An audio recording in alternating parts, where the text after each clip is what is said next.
Well, you can say London Bridge is falling, or Stamford Bridge actually is falling. And the pride of London seems no longer to be the pride of London at the moment.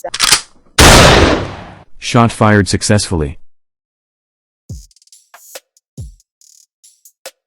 Happy New Year, guys. It's a beautiful new year. It's the year 2023. And we've got a lot of actions coming up in this year 2023.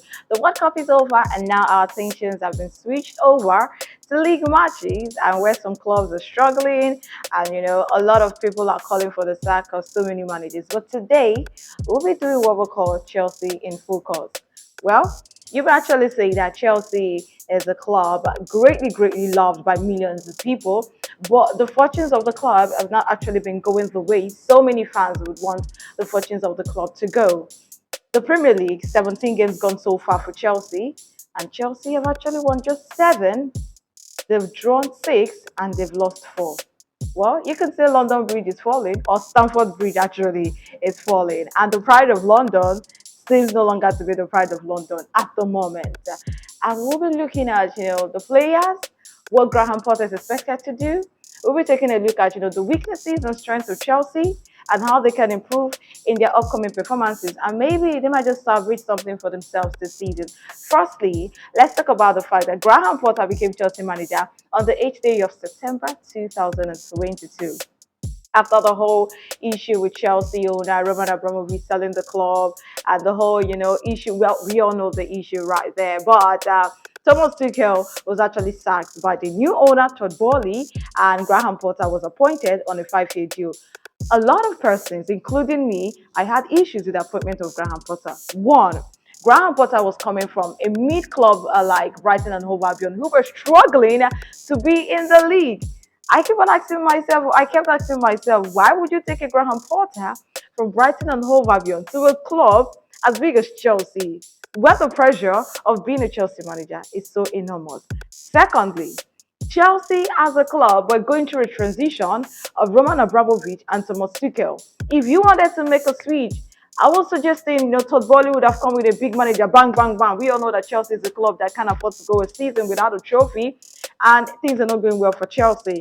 Now, when you look at Chelsea injury list, a lot of persons, a lot of pundits actually want to, emphasize that the reason why Chelsea are not doing well is the injury list. But I asked the question, all these players did not get injured at the same time. What happened when some of those players were still playing for Chelsea? Firstly, notably, we all know that N'Golo Kante has been suffering from injury right from last season, so it's understandable right now. But Chelsea, with the absence of N'Golo Kante, they won many matches under Thomas Tuchel. Then you talk about Raheem Sterling. Well, the latest addition to the Chelsea team from Manchester City. Raheem Sterling, for me, was never the kind of player I would want to, put the burdens of scoring goals on Raheem Sterling. That is, but I love the player. Now, you talk about, Kyle Havertz. Okay, funnily, before we come to the injury list now, Kyle Havertz and Raheem Sterling are top goal scorers for Chelsea this season. Guess how many goals the two of them have scored? 4 goals apiece. 8 goals so far coming from the two of them. Then how do you expect Chelsea to be doing so well? Kyle Havertz, a makeshift striker. Raheem Sterling, who can actually be deployed as a number 9 in situations, but does he deliver? Well, he delivers in some games, but when you expect him to deliver in games that matter, Raheem Sterling is nowhere to be found. Notably, Rich James has been, an impressive player for Chelsea. Yeah, an impressive player for Chelsea. You could see that in his last game after his return from injury, you could see that he actually spearheaded the Chelsea attack, and immediately he got injured. Everything went flat for Chelsea. So flat for Chelsea. Regents a huge miss for Chelsea. Now, Ben Chilwell, also a huge miss for Chelsea, if you ask me. You look at the youngster, Amanda Broja, a huge miss for Chelsea. Ruben Loftus-Cheek, also a miss for Chelsea. Actually not a starting 11, but he's the kind of player that can come from the bench and make an impact. And Edward Mendy, well, we all know before the World Cup, Edward Mendy has making series of mistakes. It's no longer news. Series of mistakes coming from Edward Mendy. At the point, Kepa Arrizabalaga had to be deployed as the first choice goalkeeper for Chelsea. Ever since he came back from the World Cup with Senegal, his fortunes did not improve at all. Now, he's sidelined with an injury with no return date. Now, the crazy part of this injury for Chelsea is that some of these players have no return date, and it doesn't look good for Chelsea right now. Fast forward to Chelsea, their latest game against Manchester City yesterday in the FA Cup. Remember, Chelsea lost to Manchester City 1-0 on Thursday in the league. Goal scored by Riyad Mahrez, assist by Jack Grealish. Now, this is what we call super subs. Pep Guardiola understood that he had to get 3 points, and he had the players on the bench to get the 3 points for them. And Chelsea condemned to yet another defeat. Now, Erling Haaland has scored more goals combined than the entire Chelsea team. That should be a cause of worry for any manager, and that should be a cause of worry for a player in a team. Yesterday in the FA Cup, Chelsea were nothing short of what we saw against Manchester City on Thursday. 3-0 Manchester City up first half. And when you look at the Manchester City bench and you look at the caliber of players playing currently with Chelsea as of yesterday, you understand that depth in squad is something that Chelsea didn't have at the moment. Now, do I want to make excuses for Graham Potter? Maybe I want to make excuses for Graham Potter, but also I'm going to force Graham Potter.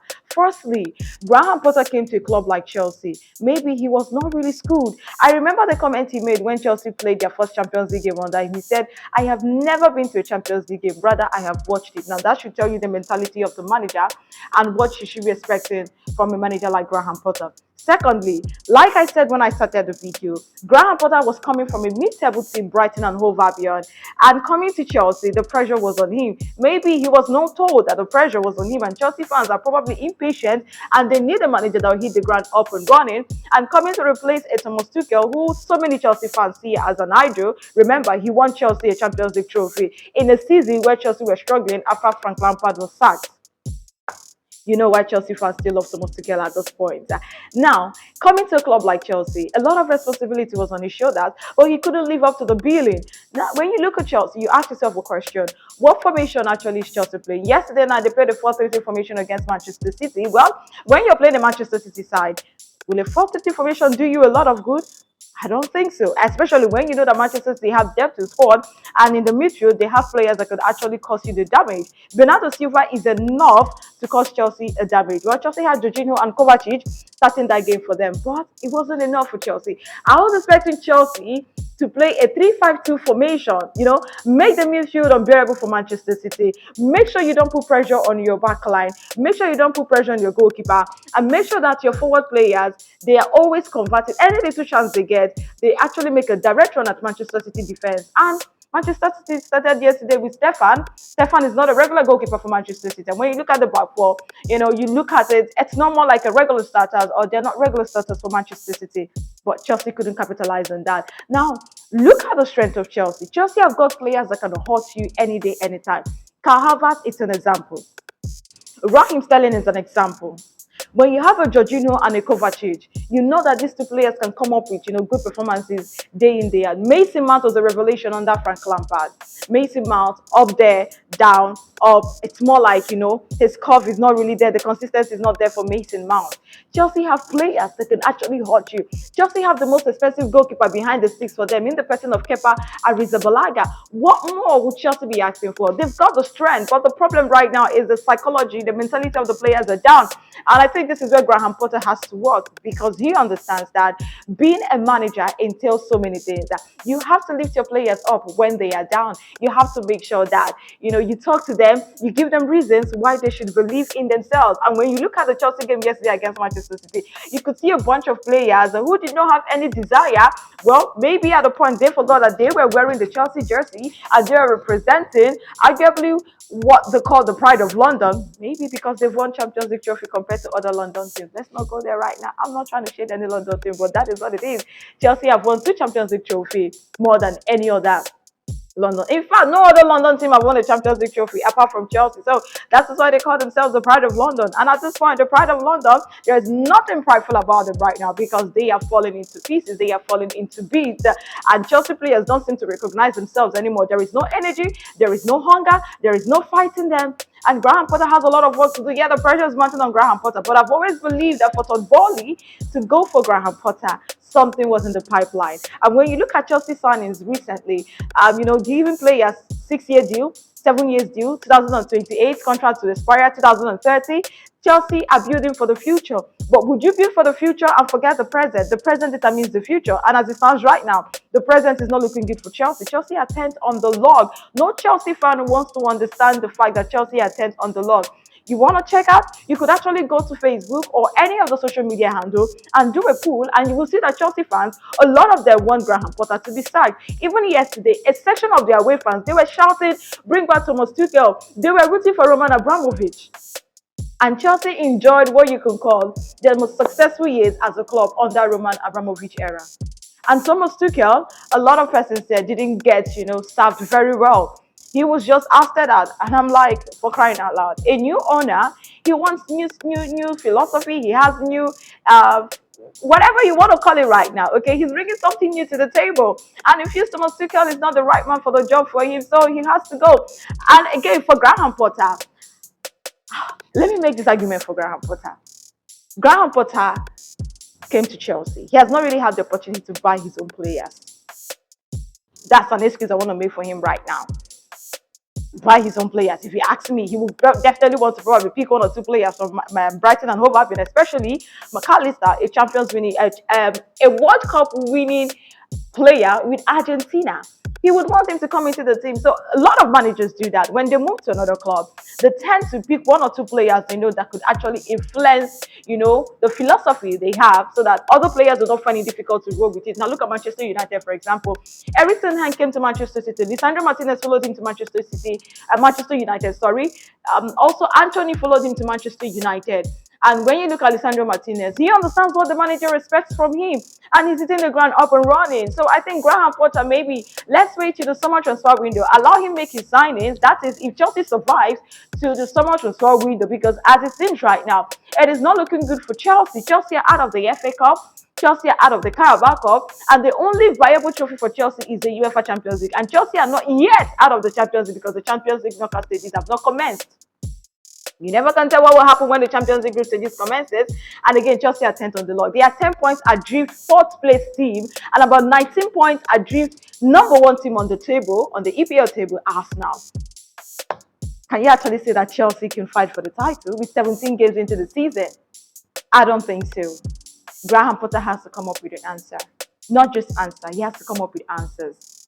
Chelsea fans have to fight for the club. Chelsea players will have to fight for the club. We want to see the Chelsea spirit in them. The never give up spirit in them. While we wait for the likes of Raheem Sterling, N'Golo Kante, Reece James, Ruben Loftus-Cheek, Edward Mendy, Ben Chilwell, Armando Broja, and Cole to come back from injury. But until then, we want to see the fighting spirit in Chelsea. Chelsea have got the caliber of players to get results. Maybe a lot of persons have been saying Graham Potter playing players out of position. I think a manager has his philosophy. Until the philosophy is understood by the players will keep on misinterpreting the philosophy of the manager. A lot of pressure on Graham Potter. Can Potter wave his magic wand on Chelsea? That is the big question. But Chelsea's next game is against Fulham. It's the London derby. Maybe it might just be the answer that Chelsea needs. Trust me, just few good runs, 2 or 3 wins for Chelsea might actually help bring back the confidence in the team. The confidence in the team is so low right now. Very, very low right now. And what these players need is to fight for Chelsea. They need to fight for the club. Imagine Chelsea not being in European competition next season. Well, that is the way it's looking right now, unless something is done immediately. Will the sack of Graham Potter bring the headway for Chelsea? I don't know. If you're going to start Graham Potter, who are you bringing in? That's the big question. If Chelsea are going to let go of Graham Potter, are you going to recall a Thomas Tuchel back? Would that be a wise decision coming from Todd Bowley? Remember, you sacked Thomas Tuchel. Are you going to recall him back? If you recall him back, don't you think Thomas Tuchel will give you his terms and conditions to work with Chelsea? So many questions to be asked about the Chelsea team right now. So many questions. But I strongly believe that with 1 or 2 results going the way of Chelsea, Chelsea will definitely bounce back. Graham Potter might not be the right man for the job, but he deserves to be given time. Pep Guardiola even came out to say he needs to be given time. Managers are rallying around him. Well, they're supporting their own. He needs time. It's not easy. Being at a club like Chelsea comes with a lot of pressure. When Mikel Arteta came to Arsenal, he came with pressure. When David Moyes went to Manchester United, he came with pressure. It's not easy. So many big managers did not hit the ground up and running immediately their first time in the club. Remember Jurgen Klopp of Liverpool, Pep Guardiola of Manchester City? They didn't hit the ground up and running immediately they came to the club. Even Antonio Conte right now is still struggling to win a trophy for Tottenham Hotspur. And he says, give me 3 more transfer windows and allow me to build a Tottenham team that could actually win trophy. Give Graham Potter just 1 summer transfer window and let's see how he transforms Chelsea. But until then, It is the Graham Potter in charge of Chelsea. Will he get sacked? I don't know. Will he be given extra time? Maybe. Will Todd Bowley look for, solutions elsewhere? Maybe. The January transfer window is open. Chelsea have the opportunity to bring in the right players. Panic buying will not help Chelsea. All they need is bring in the right players to bring in the right changes and effect the changes in the team. Thank you so much, guys, for subscribing. Thank you for liking. Thank you for commenting. Thank you for sharing. Last year was a beautiful year, and this year, trust me, we've got a lot coming. And for my punters, something is coming for you guys. The Sports Diva Super Peak is definitely coming to you guys. All you need to do is just turn on your notification button so that when I drop the video, you'll be the first, you understand, the first to actually go and, watch and do what I ask you to do. Because my guys, they cashed out on Saturdays. I don't know what you're waiting for. Yes, in the FA Cup, they cashed out to big time cashing out. Crystal Palace gave us over 2.5. You understand? Liverpool gave us over 2.5. These are the kind of games we want to see. Middlesbrough gave us over 2.5. So definitely, you don't want to miss it. Thank you very much for watching.